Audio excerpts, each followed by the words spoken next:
Tamika, the report outlines a new mechanical failure, but plenty of room is left for guesses about just what happened as the NTSB continues their search for answers.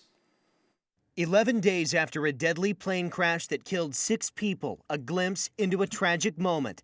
The NTSB's preliminary report, released late Wednesday, shows the pilot of the Piper PA-31 Navajo reported a fuel pump failure at 11:11 a.m. Then he reported losing, quote, the other fuel pump. 9 minutes before the crash that killed 6 people returning from a dental conference in Kissimmee, Florida. Pilot Rafael Cabello says a mechanical failure of that nature is almost unheard of. It's very rare that both fuel pumps will go off at the same time.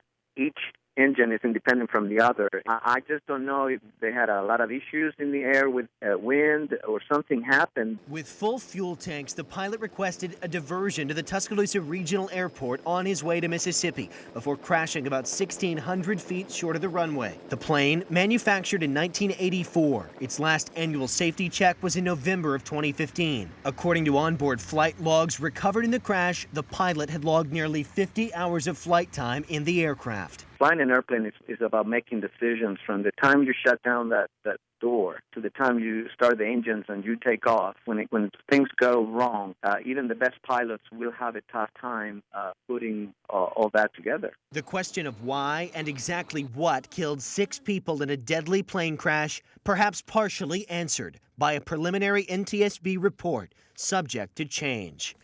As we said, this is just the preliminary NTSB report, and investigators say it could change drastically as new information is discovered. The final report will be released in about a year. Reporting live tonight, Jack Royer, WVUA 23 News.